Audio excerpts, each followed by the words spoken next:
Me llamo Magdalena y con mis 83 años a cuestas, la vida ha perdido su brillo y la rutina se ha instalado como un manto pesado. Cada día es un reflejo del anterior y la soledad, una presencia constante que me acecha incluso cuando intento evadirla, ya sea contemplando las flores de mi jardín o sumergiéndome en las historias de la radio. Desde hace más de 15 años, desde la partida de mi esposo, vivo sola. Él, aunque no fue el amor de mi vida, solía llenar la casa con su simple existencia, con el sonido de sus pasos, su tos constante y sus quejas. Ahora solo resuenan en mí los ecos de mis propios pensamientos, y los recuerdos, a menudo, no son consuelo, sino heridas abiertas. Durante mucho tiempo he guardado un secreto que me oprimía, de esos que se atragantan en la garganta y ahogan las lágrimas, envenenando el alma. Pensé que me llevaría este secreto a la tumba, pero la vejez, con su extraña sabiduría, parece haberme vuelto más valiente o, tal vez, simplemente menos dispuesta a cargar con culpas ajenas. Ya no me preocupa la opinión de nadie. No me preocupa si me tildan de mentirosa o exagerada, porque a mi edad, la honestidad es más importante que la humillación. Lo que estoy a punto de relatar no busca despertar compasión ni escandalizar a nadie, sino porque sé que muchas mujeres y niñas han experimentado situaciones similares y siguen atrapadas en el silencio que a mí me aprisionó por mucho tiempo. Y aunque mi voz esté cansada, creo que aún puede ser útil, así que quiero que se escuche. Nací en un pequeño pueblo del sur de México, un lugar donde las calles eran de tierra y las casas, con paredes de adobe, soportaban el calor abrasador del verano y el frío penetrante del invierno. Mi madre era una mujer silenciosa, con las manos ásperas por tanto lavar ropa ajena. Y mi padre, bueno, aún me cuesta hablar de él, prefiero posponerlo. En ese pueblo todos se conocían, se saludaban por su nombre y nadie imaginaba los secretos que se ocultaban tras algunas puertas cerradas. En aquellos tiempos y lamentablemente aún hoy, los asuntos que ocurrían dentro de un hogar se consideraban privados, un secreto familiar que nadie debía cuestionar. Crecí en esa vieja casa, con sus paredes agrietadas y el persistente aroma a café de olla, donde los domingos resonaban las melodías de la radio y las gallinas picoteaban en el patio. Esa casa, debería haber sido mi santuario, se transformó desde muy temprana edad en una silenciosa prisión. Era una niña callada, tímida, de esas que acatan órdenes sin protestar, que aprenden a leer observando los letreros de las tiendas. Nadie sospecharía que algo no andaba bien en mí, pero en mi interior se gestaba una opaca tristeza, una niebla oscura que no encontraba palabras para ser expresada. El primer hombre que me lastimó tenía 73 años, no era un desconocido, ni un intruso que irrumpiera en la casa, ni una criatura salida de las sombras. Fue mi abuelo, don Joaquín, el padre de mi padre, un hombre al que todos en el pueblo con respeto y admiración, llamaban así por ser uno de los fundadores de la iglesia, por su caridad al regalar frijoles a los necesitados en Navidad y por su constante vestimenta de traje beige y sombrero de palma, incluso en los días grises.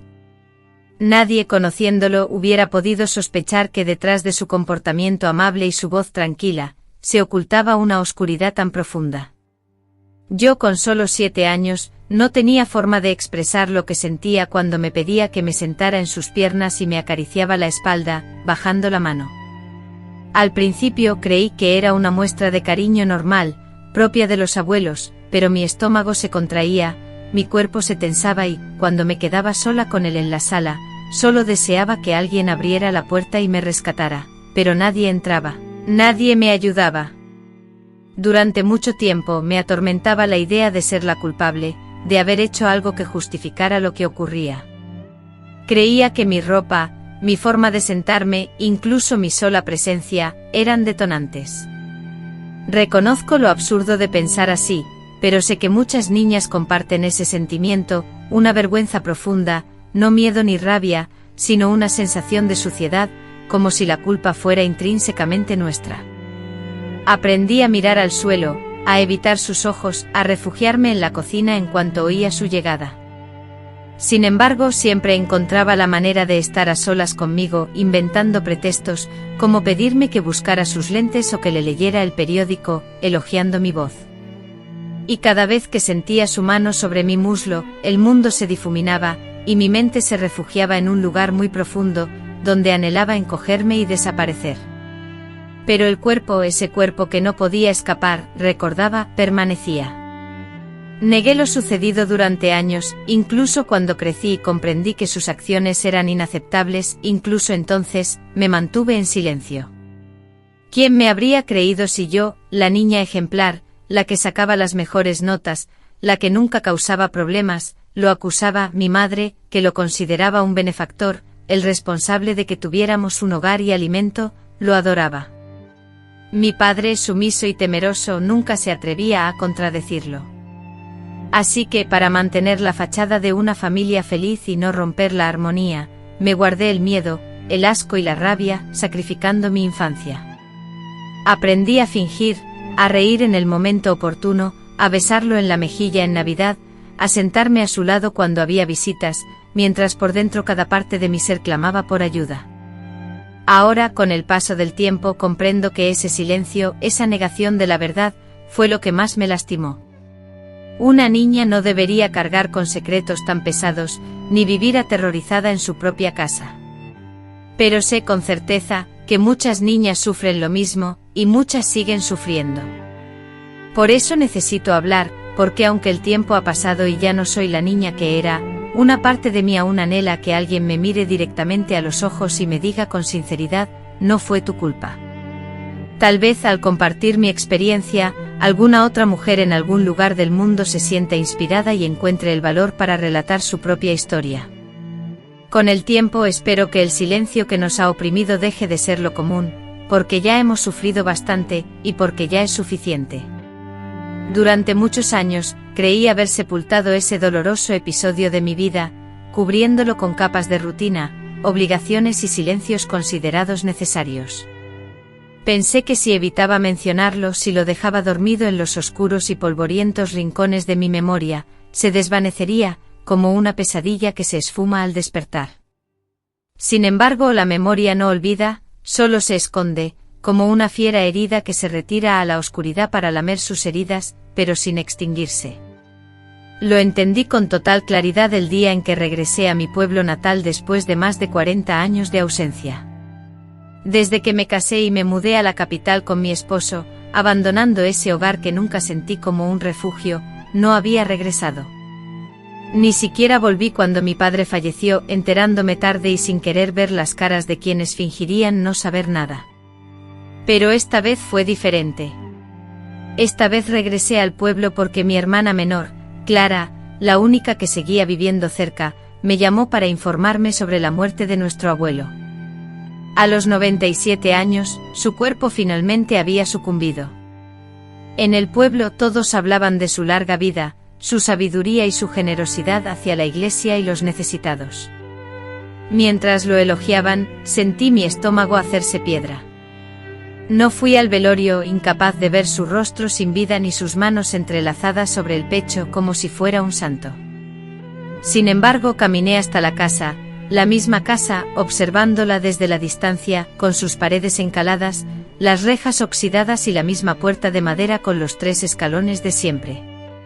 Durante varios minutos, permanecí inmóvil frente a la puerta, incapaz de estirar la mano y tocar el timbre. Mis ojos se posaron en la maceta vacía, el escenario de mis juegos infantiles con la tierra húmeda, y luego subieron a la ventana, el lugar donde, una vez, lo había visto sin ropa, un encuentro fortuito que me había marcado profundamente. Algo dentro de mí, algo frágil y secreto, se rompió en el silencio de la tarde.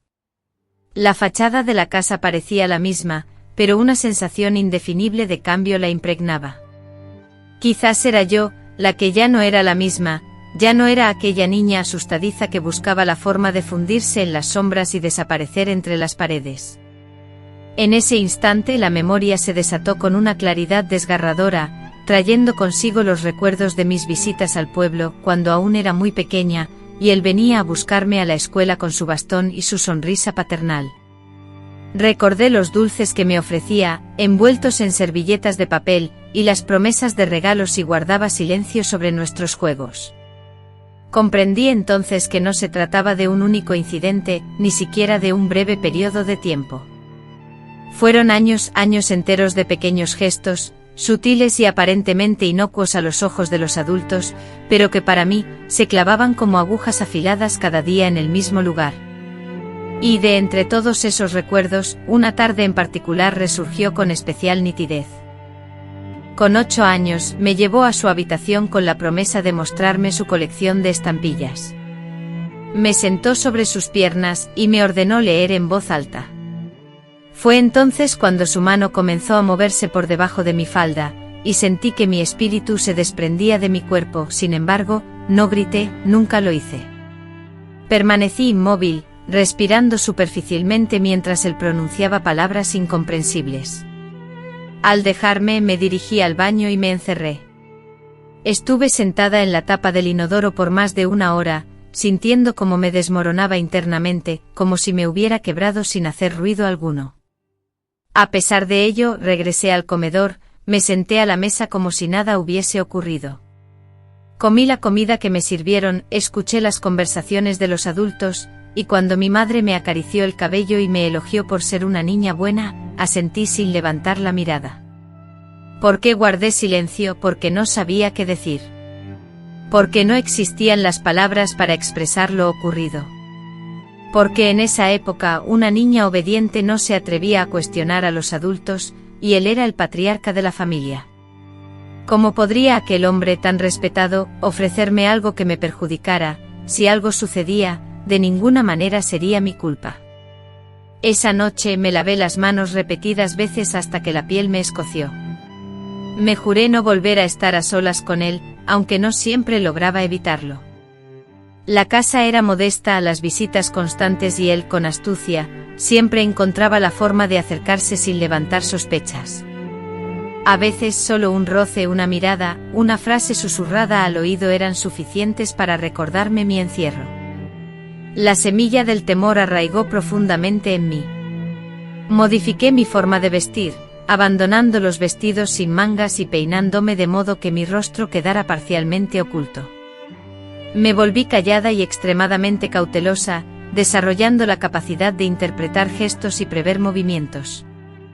Si él se aproximaba, yo me alejaba. Si pretendía mostrarme algo, fingía estar indispuesta. Sin embargo, en cada celebración familiar, en cada cumpleaños, allí estaba él con su bastón, su sonrisa y sus relatos. Lo acechaban, lo admiraban, lo rodeaban como si fuera el centro mismo de la existencia en esa casa. Yo, escondida en un rincón, observaba la escena con una tormentosa mezcla de rabia contenida, un miedo helado y la humillación de saber que algo estaba terriblemente mal. Mi madre, ciega o deliberadamente sorda, no parecía percibir nada. Recuerdo con nitidez un incidente sin querer, al girarme lo empujé cuando se acercó por detrás. La furia de mi madre se desató sobre mí, me reprendió con dureza, preguntando cómo me atrevía a tratar así a un anciano que solo quería darme un abrazo. Asentí, las lágrimas luchando por no desbordarse. No dije nada, como siempre. Años después, ya adulta, al volver a casa después de esa visita al pueblo, sentí mi pecho oprimido por una angustia que no podía nombrar. Esa noche el sueño me fue esquivo. Las imágenes del pasado se proyectaban incesantemente en mi mente como una película sin fin. Me levanté a las 3 de la mañana, me dirigí a la cocina, preparé café y encendí la radio. Fue entonces, en el silencio interrumpido por el zumbido de la madrugada, cuando la verdad finalmente se reveló. No podía seguir callando. El silencio, lejos de ser mi escudo, me estaba consumiendo lentamente. Todo ese tiempo había cargado un nudo en la garganta que me impedía respirar, que me robaba la paz. Aquel recuerdo no era solo una tristeza, era una llaga viva, un dolor que emanaba desde lo más profundo de mi ser. Después de muchos años, por fin escribí su nombre en una hoja, y luego, añadí la frase, me hizo daño, y rompí a llorar. Lloré como la niña que nunca tuvo permiso para expresar su dolor, como la mujer que aprendió a esconder sus lágrimas para evitar ser tildada de dramática. Me abracé a mí misma con la fuerza que nadie me había dado antes.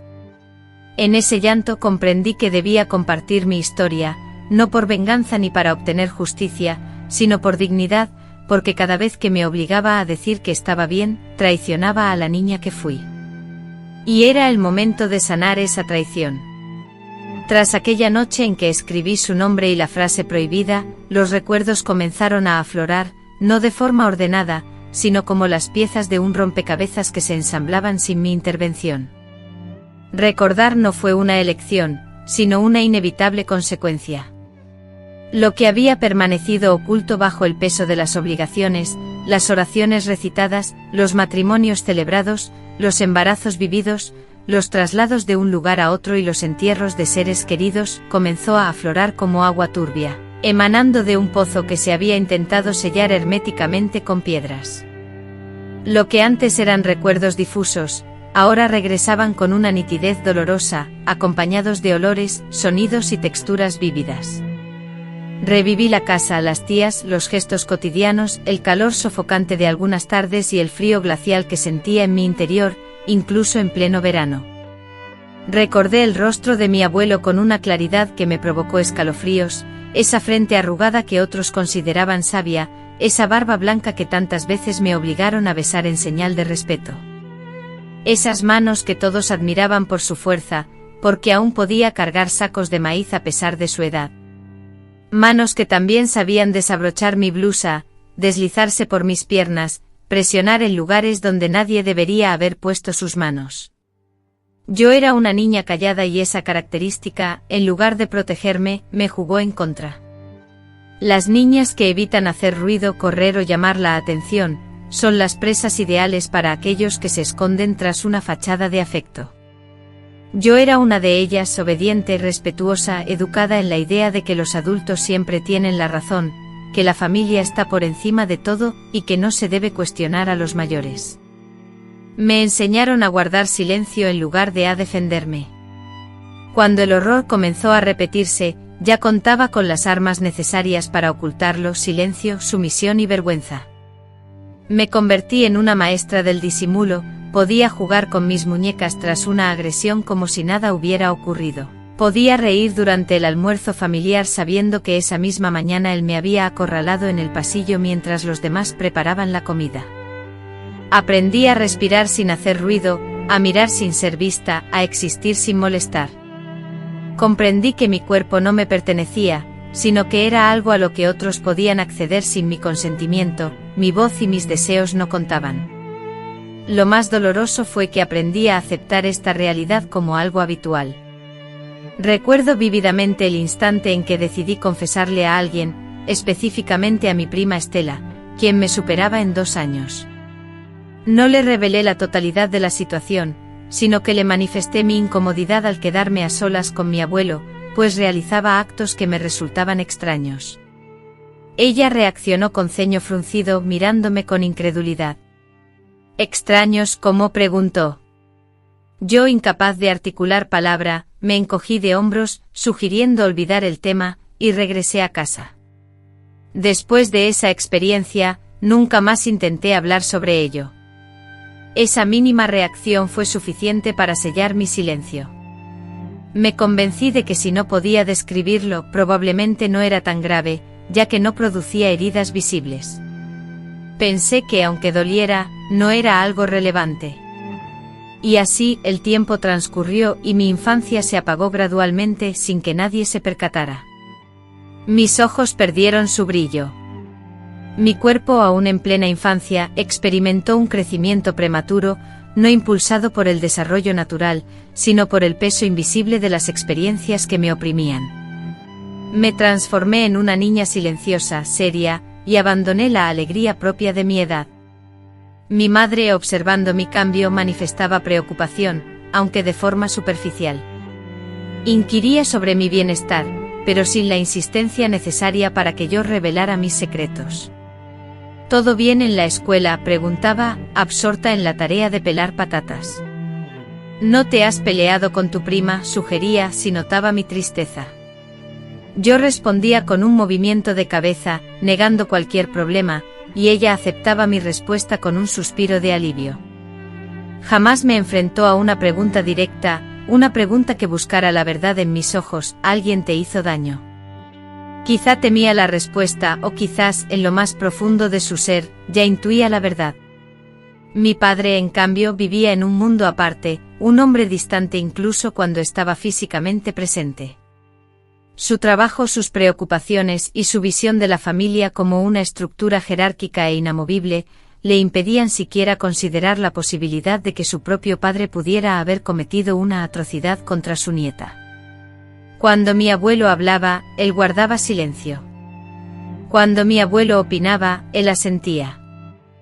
Criado a la sombra imponente del abuelo, incluso en la adultez, aún me sentía como el niño que dependía de su aprobación para cada acción. Durante las reuniones familiares, la figura del abuelo era venerada, todos lo admiraban. Las vecinas lo abordaban con sonrisas, solicitando sus consejos, y lo describían como un hombre sabio, siempre con la palabra oportuna, y generoso con los necesitados. Nadie, absolutamente nadie, parecía percatarse de lo que se ocultaba tras las paredes de aquella casa. Y si alguien sospechaba, nunca lo manifestó. En ocasiones me atormentaba la duda de si otras niñas, otras nietas, otras víctimas habían sufrido lo mismo, pero jamás obtuve respuesta, nunca me atreví a preguntar, prefiriendo ignorarlo, ya que mi propio sufrimiento era suficiente. Con el tiempo, sin embargo, una silenciosa rebeldía se fue gestando en mi interior. No era valentía precisamente, sino una profunda resistencia interna, una que no hallaba cómo expresarse.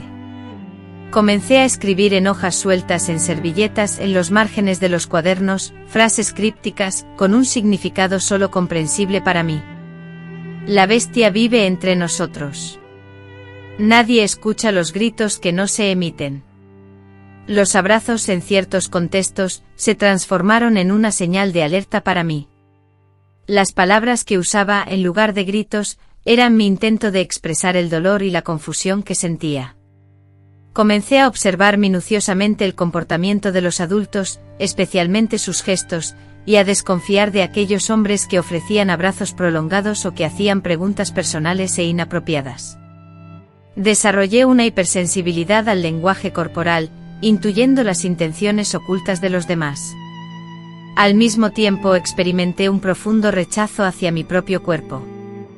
Me duchaba con desesperación, me veía en el espejo con desprecio y me cubría por completo, incluso en los días más calurosos del verano, utilizando blusas de manga larga, pantalones en lugar de faldas y zapatillas cerradas en lugar de sandalias.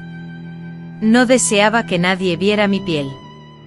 Me tomó años comprender que lo que había sucedido no disminuía mi valor, pero durante mucho tiempo me sentí fragmentada, impura y creí que nunca sería verdaderamente amada. Al entrar en la adolescencia, mi cuerpo experimentó transformaciones, pero estas no fueron las que se suelen esperar en esa etapa. Comenzaron las miradas de otros hombres, miradas que me incomodaban y me hacían sentir vulnerable. Sentía que el mundo estaba lleno de hombres acechando, disfrazados de figuras familiares, tíos, vecinos, incluso padrinos. La desconfianza me invadió, y ya no sabía en quién podía confiar. Me transformé endureciéndome, adoptando una actitud cínica e irónica. Esa se convirtió en mi nueva fachada, mi escudo. Dejé de ser la niña dócil y obediente para convertirme en una adolescente que respondía con malas palabras, que discutía constantemente y se refugiaba en su habitación. Mis padres atribuyeron este cambio a una simple etapa de rebeldía, sin comprender que era mi instinto de supervivencia, mi forma de protegerme. Era la manera que encontré para alejar a los demás, para que me dejaran tranquila. Guardé el secreto o el trauma como un veneno letal en una botella sellada herméticamente sin compartirlo con nadie, ni en casa, ni con mis amigas, ni en la escuela. Pero el veneno, aunque oculto, seguía actuando, corroyendo todo desde dentro. Dañó mis relaciones, minó mi autoestima y alteró la forma en que me relacionaba con los demás. Me resultaba extremadamente difícil confiar en los demás, sentir afecto genuino y hasta aceptar muestras de cariño, ya que cada vez que alguien me rozaba el brazo o el rostro, mi cuerpo reaccionaba con una tensión involuntaria y un recuerdo vívido. Me sentía de nuevo atrapada en aquel lugar, sin poder escapar de las situaciones traumáticas del pasado. Nadie parecía comprenderlo, me tachaban de fría y distante y quizás lo era, pero no por elección propia. Era como una niña lastimada, tratando desesperadamente de aparentar la fortaleza de una mujer completa. No hubo un momento específico, ni una conversación reveladora, ni una persona que me hiciera ver la realidad de golpe. No experimenté una escena dramática en la que de repente todo encajara y pudiera decirme a mí misma, esto que viví fue abuso. Esto que viví fue un delito. Fue un proceso lento, doloroso y lleno de altibajos, como si alguien encendiera pequeñas luces intermitentes en un túnel oscuro y húmedo, donde había aprendido a moverme en la penumbra. Sin embargo, aún recuerdo uno de esos primeros momentos de claridad. Tenía unos 15 años, y estábamos en clase de literatura en el colegio. Leímos un poema de Rosario Castellanos, aunque no logro recordar cuál era exactamente. Recuerdo vívidamente las palabras del poema, en el que se narraba la historia de una mujer silenciada por el temor, una mujer que guardaba su sufrimiento tan íntimamente como si fuera una parte inseparable de sí misma, una costilla más en su cuerpo. Esa imagen me impactó profundamente. Por primera vez sentí que alguien había logrado describir mi propio silencio desde una perspectiva interna. Esa mujer anónima, a la que Rosario daba vida en sus versos, carecía de nombre y rostro, pero podría haber sido yo misma, o mi madre, o cualquier otra mujer que conociera. Esa noche, al llegar a casa, la comida se me atragantó. El poema resonaba en mi interior, como una llama que me quemaba el pecho. Me refugié en mi habitación, encendí la lámpara de escritorio y comencé a escribir frenéticamente en una vieja libreta escolar, cuyas páginas ya estaban sueltas. No era una carta dirigida a nadie ni un diario personal con una estructura definida, eran simplemente frases inconexas, recuerdos fragmentados, palabras sueltas que fluían sin control. Escribí sobre el bastón de mi abuelo, el olor característico de su loción, el calor de su aliento cuando se acercaba demasiado. Escribí sobre el cambio sutil en su voz cuando se creía a solas. Escribí sobre todas aquellas veces en las que había dicho, sí, sabiendo que negarme solo me causaría un dolor aún mayor. Escribí sobre las ocasiones en que anhelé ser atropellada por un coche, deseando que ese evento pusiera fin a todo. Al terminar de escribir, mi cuerpo temblaba no de miedo, sino de una intensa furia y de algo nuevo, una sensación que no experimentaba desde hacía años claridad. No era mi culpa, esa frase me golpeó como una cascada. No era mi culpa, nunca lo fue. Necesitaba repetirla una y otra vez para empezar a creerla, porque me habían adoctrinado a pensar lo contrario. Todo en aquella casa me repetía que si algo malo pasaba, era por mi culpa. Si él me tocaba, era porque yo era demasiado cariñosa, dulce y mimada. Si su mano me apretaba, era porque me sentaba demasiado cerca. Si yo lloraba, era porque era demasiado sensible. Pero en ese instante comprendí que todo eso eran excusas, construcciones de una sociedad que protege más a los agresores que a las víctimas. Yo solo había sido una niña buena, confiada y obediente. Aquel hombre que en su día fue fuerte, respetado y ya anciano, utilizó toda su influencia y poder para hacerme daño.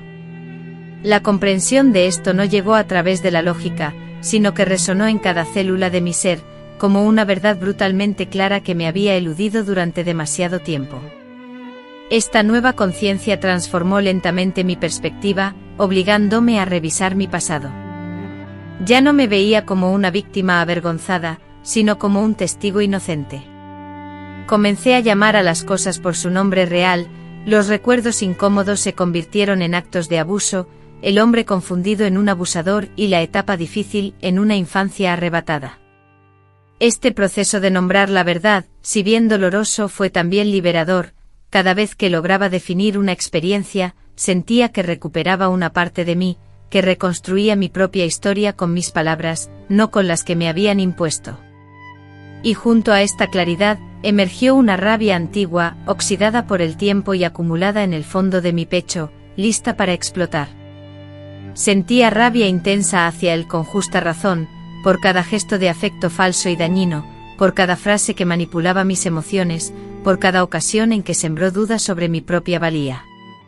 Pero también sentía una rabia profunda hacia los demás, hacia mi madre, por su ceguera ante la verdad, hacia mi padre, por su falta de valor, y hacia toda la familia, por su veneración ciega hacia él, por su constante protección, por haberme abandonado a mi suerte. Lo que más me dolía, no era tanto el daño que me infligía, sino la indiferencia, la ausencia de rescate, la soledad. Gritaba en silencio durante años, y nadie parecía escuchar. Mi dolor era invisible, mi miedo se interpretaba como timidez, mis cambios de humor eran simplificados como simples problemas adolescentes. Recuerdo vívidamente una escena que selló este proceso, fue en casa de una tía, durante una reunión familiar, poco después de que la verdad comenzara a revelarse en mi interior.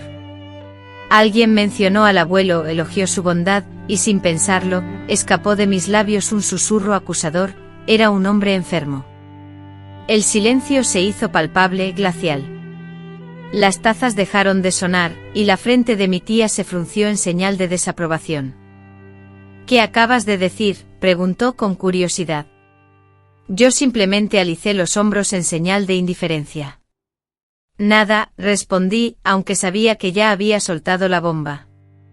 Había abierto una pequeña fisura en la historia oficial de la familia. A pesar de que nadie insistió en el tema, sentí que algo había cambiado, que ya no era la única que conocía esa verdad, que mi secreto comenzaba a filtrarse, aunque fuera de forma silenciosa. Con el tiempo comencé a escuchar relatos similares de amigas, conocidas y otras mujeres, que como yo habían guardado secretos dolorosos escondidos bajo la superficie. Eran historias parecidas pero también diferentes, aunque todas compartían la misma base: la impunidad de los agresores, el silencio cómplice y la vergüenza. Ahí comprendí que mi experiencia no era un caso aislado, que no era la única, que éramos muchas, muchísimas, y que si todas permanecíamos en silencio, ellos, los perpetradores, ganarían. El miedo, en definitiva, se impondría. Por eso decidí lentamente empezar a hablar, primero conmigo misma, después con una terapeuta, y mucho tiempo después con mi hija. Cada vez que pronunciaba mi verdad, sentía que recuperaba un fragmento de aquella niña que había quedado perdida. No fue un proceso fácil. Hubo días en los que me arrepentí de haber hablado, en los que me sentí expuesta, vulnerable y a veces hasta estúpida. En ciertas noches me veía sumida en sueños donde él aparecía, y despertaba empapada en sudor, atormentada. Sin embargo, también existieron instantes de calma, de una liviandad casi etérea y de una dulzura conmigo misma que desconocía. Poco a poco comencé a observarme con menos resentimiento, con más empatía. Comprendí que había logrado sobrevivir, que a pesar de todo el sufrimiento seguía de pie, que no estaba destinada a ser una víctima perpetua, sino una superviviente, que mi historia no concluía en el daño que él me infligió, sino en las decisiones que yo tomara a partir de ese punto. La primera mitad de mi vida se consumió en el intento de olvidar, pero la segunda mitad, aunque inevitablemente marcada por lo mismo, ha sido diferente. Porque el dolor, cuando se verbaliza, deja de aprisionar, cuando se comparte, ya no se experimenta como un aislamiento, y cuando se reconoce, ya no hiere de la misma manera. Yo no obtuve justicia. Él falleció rodeado de respeto. Pero yo poseo mi voz y, en ocasiones, eso es suficiente para iniciar el proceso de curación. Cuando una empieza a contemplar el pasado con una nueva perspectiva, el dolor no reside únicamente en los hechos ocurridos, sino en todo lo que los rodeaba. Las miradas que deliberadamente evitaron la verdad, los silencios que resonaron con mayor fuerza que cualquier protesta, los gestos sutiles que, ahora que la distancia se interponía, revelaban una dolorosa claridad. Ya no era solo el recuerdo del daño infligido por mi abuelo lo que me atormentaba, sino la comprensión de cómo cada elemento de mi vida, cada persona y situación, había contribuido a mi aislamiento y sufrimiento. Este entendimiento, lejos de aliviarme, intensificó el dolor, una resaca amarga que me obligaba a cuestionar cuántas personas pudieron haber intervenido, cuántas señales inadvertidas dejé y cuántos decidieron ignorar la realidad. Lo que más me costó aceptar fue el papel de mi madre en todo esto, a quien durante años defendí, convencida de su inocencia, creyendo que ella no sabía, no sospechaba, que era otra víctima de una dinámica familiar donde los hombres dictaban y las mujeres acataban. Pero cuando mi hija cumplió la misma edad que yo tenía cuando todo comenzó, algo se quebró irremediablemente dentro de mí. La observé dormir con ese rostro puro e inocente. Observé sus largas pestañas, noté su respiración suave y serena, y de pronto una angustia indescriptible me asaltó. Visualicé la escena, me pregunté qué habría hecho yo si un individuo se acercara a ella con una intención perversa. Imaginé una mano masculina, atreviéndose a tocarla sin su permiso, y la respuesta me golpeó con la fuerza de una bofetada. Yo habría hecho lo que fuera necesario. Habría gritado, golpeado, huido, denunciado, sin dudarlo. No permitiría que mi hija experimentara ni un solo instante del sufrimiento que yo había padecido. Y fue en ese preciso instante cuando comprendí algo terrible. Mi madre, tal vez sin palabras, sin pruebas concretas, sin certeza absoluta, debió saberlo, debió intuirlo, pero no actuó. Reviví un recuerdo vívido de cuando yo tenía 11 años. Recuerdo haberme negado rotundamente a ir a la casa del abuelo, excusándome con un dolor de estómago inventado, prefiriendo sumergirme en la lectura.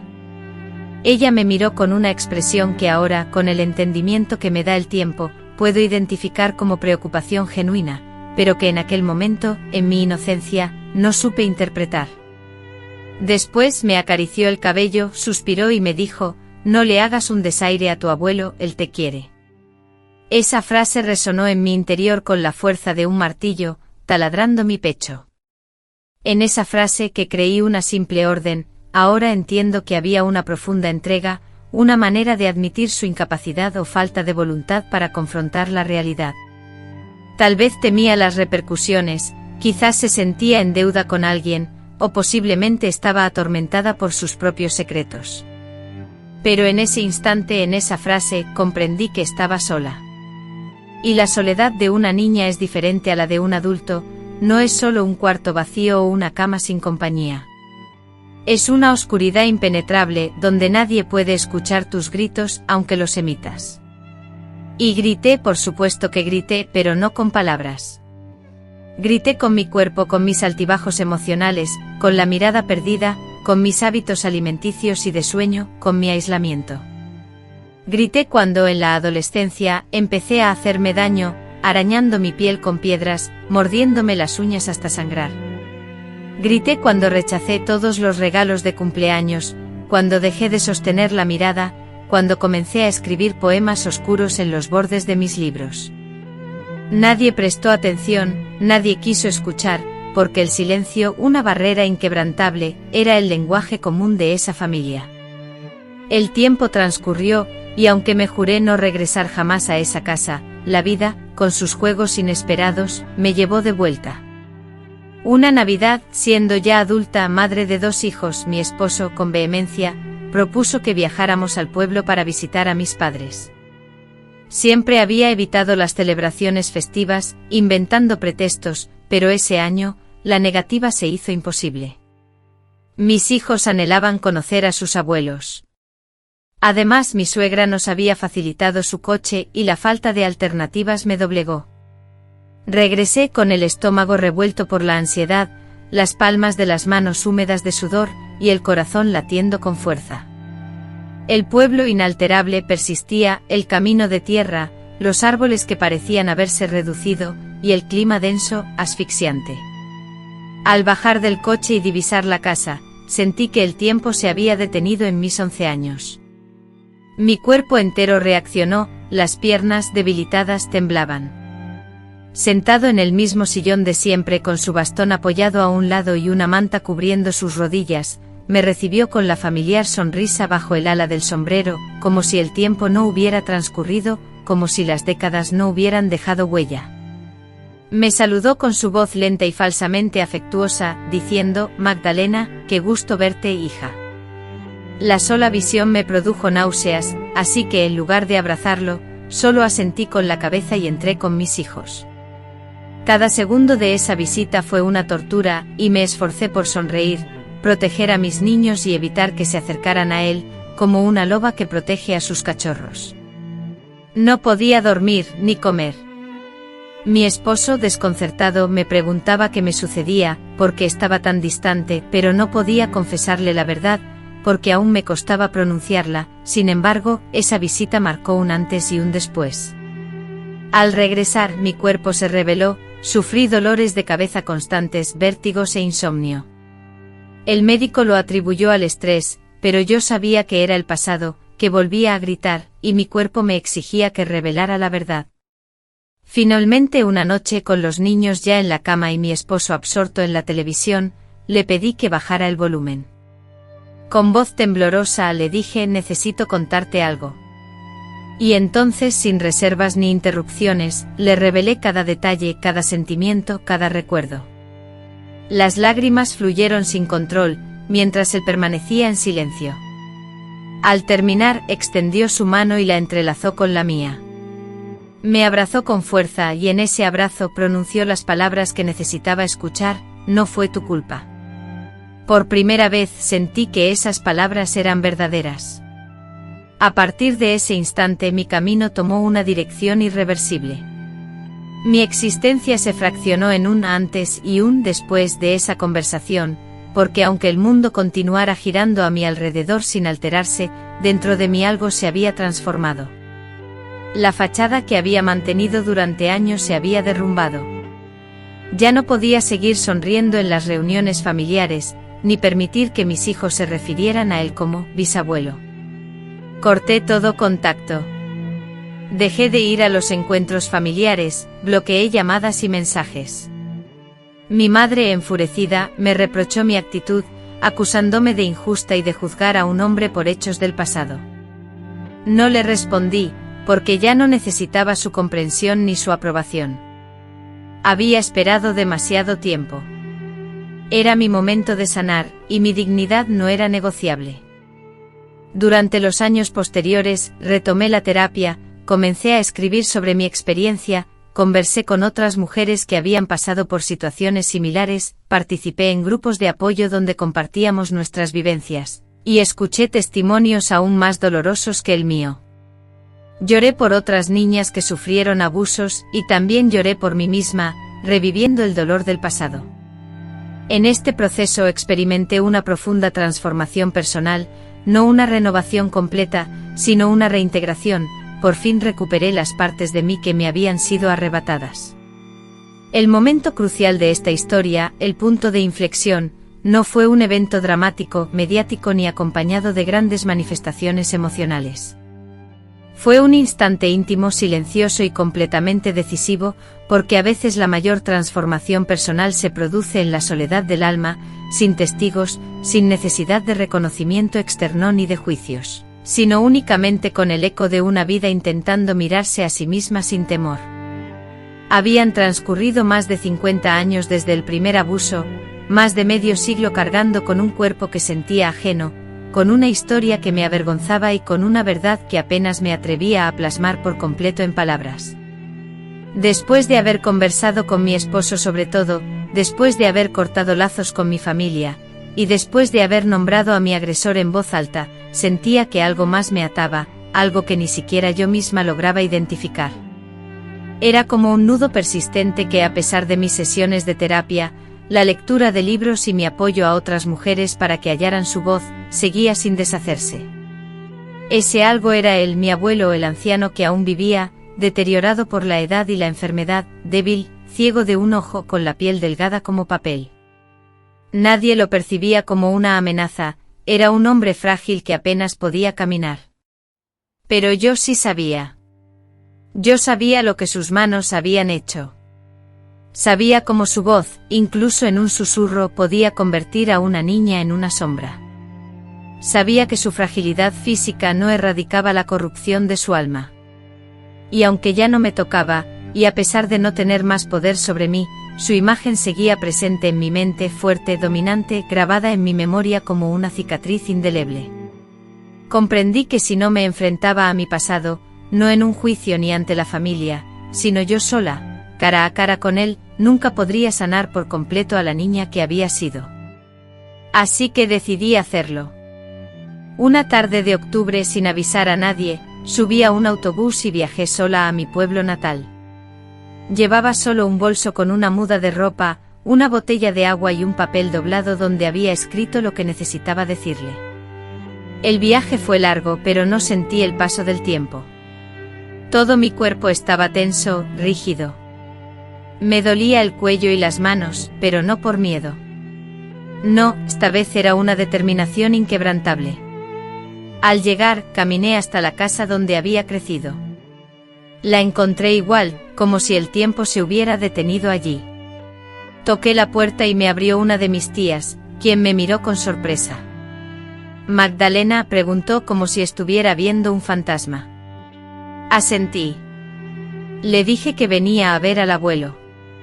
Dudó un instante, pero finalmente me dejó pasar. Él estaba sentado en su silla de siempre, medio dormido, envuelto en una manta. Cuando me acerqué abrió los ojos, me miró y supe que me reconocía porque sonrió y pronunció mi nombre. Magdalena murmuró las palabras, como si fueran una plegaria aprendida. Yo permanecí en silencio sin responder. Me senté frente a él, sintiendo la incomodidad del momento. Mi tía, con una expresión de confusión, nos dejó a solas por un instante, tal vez creyendo que mi visita se debía a la nostalgia o a la búsqueda de perdón. Entonces tomé una bocanada de aire profundo, saqué el papel que había guardado, lo despejé cuidadosamente, pero no lo leí, pues no lo necesitaba. Ya no podía sostener su mirada, aunque uno de sus ojos, el que siempre brillaba con una intensidad enfermiza, ya no veía. Le hablé con voz firme: «Tú me tocaste, me hiciste cosas que ningún abuelo debería hacer jamás. Me robaste la infancia, me robaste mi cuerpo, me obligaste a creer que el cariño siempre iba a doler. Me hiciste callar durante años». Al principio el silencio se hizo absoluto. Él parpadeó repetidas veces, intentó mover los labios, pero no logró articular palabra. No sé si fue la edad, la enfermedad que lo consumía, o simplemente la inesperada confrontación que lo dejó sin aliento, pero lo vi por primera vez, asustado. Por primera vez lo observé hundirse en su asiento como si súbitamente rememorara, o al menos sospechara, las consecuencias de sus actos. Le manifesté que ya no sentía temor, que no sentía odio hacia él, pero tampoco le concedía el perdón, pues este no era un obsequio que mereciera. Le aseguré que no necesitaba su perdón ni su arrepentimiento, sino simplemente dejarle saber que él no había triunfado, que yo seguía viva, entera, que a pesar de todo, había edificado una vida plena, había conocido el amor, criado hijos con cariño, y defendido mi dignidad con valentía. Le dije que su influencia ya no me alcanzaba. No derramé lágrimas ni alcé la voz, hablé con la firmeza más absoluta que había sentido en mi vida, y él, abatido, bajó la mirada. Ignoro qué sintió en ese momento. No me importaba. Yo, por el contrario, experimenté una sensación de paz, una paz inédita, extraña, como si el maleficio finalmente se rompiera. Me levanté, guardé el papel donde había escrito todo y salí sin voltear. Mi tía, al verme, me preguntó si me encontraba bien. Le respondí afirmativamente. Y por primera vez, era cierto, estaba bien. El viaje de regreso se sintió diferente, ligero, como si la distancia me aliviara del dolor, como si, por fin, mis pulmones pudieran llenarse de aire fresco y libre. Un mes después, recibí una llamada que me comunicó la noticia de su fallecimiento. No fue mi madre quien me informó, sino una sobrina. No asistí al funeral, no encendí una vela en su memoria, ni elevé plegarias por su alma. Me encerré en mi habitación, encendí la radio y me sumí en un profundo silencio. No derramé lágrimas porque ya las había agotado, pues mi duelo no era por él, sino por mí, por la niña que una vez fui. Ese duelo, en realidad, había comenzado mucho antes, cuando me atreví a romper el silencio. Ahora, sentada en esta mecedora frente a la ventana, mientras los rayos del sol se filtran a través de las viejas cortinas y la quietud de la casa solo se ve alterada por el canto distante de un pájaro o el suave crujido de la madera, Comprendo cuánto ha transformado mi percepción del mundo el día en que decidí compartir mi historia. No soy una figura pública, no he escrito libros ni he dado conferencias. No he hecho una denuncia pública contra mi agresor ni he concedido entrevistas a ningún medio de comunicación. A pesar de esto, siento que he logrado algo de igual valor, he vuelto a sentirme entera. He reconectado conmigo misma, con este cuerpo que durante mucho tiempo percibí como extraño, contaminado y utilizado. Ahora entiendo que la vergüenza no era mía, sino de aquellos que me rodearon de silencio, que me negaron apoyo, que prefirieron ignorar lo sucedido por miedo, por conveniencia, por comodidad o simplemente por ignorancia. Ya no siento culpa, esa carga no me corresponde. Aunque no pueda recuperar el tiempo perdido ni la infancia que me robaron, puedo afrontar estos últimos años con dignidad, con honestidad y sin ocultarme tras ninguna fachada. Durante años me he preguntado cómo sería mi vida si alguien me hubiera creído a tiempo, si una sola persona me hubiera mirado con amor y me hubiera dicho, no estás sola. Ahora comprendo que la voz que tanto anhelé escuchar, la que necesitaba desesperadamente, residía en mi interior. Fui yo misma quien debió encontrar la fortaleza para mantenerse en pie, recomponerse y armarse de valor, lo cual me llena de fuerza porque nadie vino a rescatarme. Sin embargo, yo sí pude salvar a otras, a mis hijas, a mis nietas, y a las niñas que escucharon mi relato. En una reunión de mujeres en el centro comunitario, finalmente me atreví a compartir mi historia, sin omitir nombres ni fechas, y vi a otras mujeres llorar, asentir en silencio, y acercarse después para confesarme que habían vivido experiencias similares, que nunca antes se habían atrevido a contarlas, creyendo ser las únicas en su sufrimiento. Fue entonces cuando entendí que el dolor compartido, aunque no lo erradica, alivia su carga. Aunque no siempre me siento fuerte y a veces la tristeza me invade, aún sueño con frecuencia con ese largo y oscuro pasillo, con los sonidos de aquella casa, y con los ojos aterrorizados de la niña que se escondía bajo la mesa.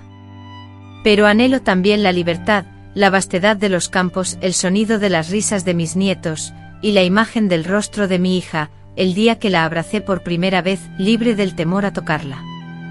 Es cierto, ser madre fue un camino arduo para mí.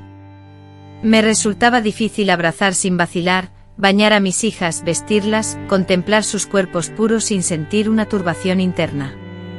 Temía repetir patrones, fracasar en mi rol, pero ahora comprendo que no fallé, que mi lucha silenciosa, mi instinto de protegerlas, aun cuando no entendía mis propios traumas, fue una forma de romper con el ciclo. Hoy puedo decir que he encontrado la paz. Una paz que, aunque no siempre sea perfecta ni duradera, está construida con dolor y fortaleza. Una paz forjada a base de lágrimas, soledad, rechazos y malentendidos, pero que me pertenece. No necesito la aprobación de nadie. Necesito continuar respirando este aire puro, saborear mi café cada mañana, cuidar mis plantas, escuchar las risas y los pasos de mis nietos cuando me visitan, y estar segura de que al menos en mi hogar, ningún niño sienta miedo de un adulto. Para mí, eso es suficiente. A veces me cuestionan por qué esperé tanto para hablar, y les respondo que antes no era posible, que la voz emerge cuando está preparada, que algunas heridas requieren décadas para sanar sin perder su valor, y que el alma también tiene su propio ritmo. Y si algo he aprendido, es que nunca es demasiado tarde para ser honesta consigo misma, que siempre existe la posibilidad de decir, esto me sucedió, esto me causó dolor, esto me marcó, pero no me define. Mi nombre no es sufrimiento, mi nombre no es víctima. Mi nombre es Magdalena, y esta es mi historia, no para que sientan pena por mí, sino para que otras mujeres, otras niñas, otros cuerpos marcados por el dolor, comprendan que es posible romper el silencio, que se puede hablar de lo que parece imposible de expresar, que aunque nadie nos crea, aunque nos acusen de exagerar, aunque la propia familia nos rechace, nuestra verdad es lo que importa. Ahora que he contado todo, ya no temo a la muerte, no porque el miedo haya desaparecido, sino porque por fin he experimentado la vida de verdad. He vivido con dignidad, con la cabeza alta. He amado sin sentir culpa. He llorado sin esconder mis lágrimas. He expresado lo que consideré necesario. Y si alguna de mis nietas me preguntara si tuve miedo, le respondería que sí, que el miedo me acompañó toda mi vida, pero que el valor no reside en no sentir miedo, sino en la determinación de seguir adelante a pesar de él, y que la verdad, aunque cause dolor, siempre nos libera. Que no es necesario gritar para demostrar fortaleza, que existen silencios que destruyen, pero también palabras que salvan. Yo finalmente elegí las palabras.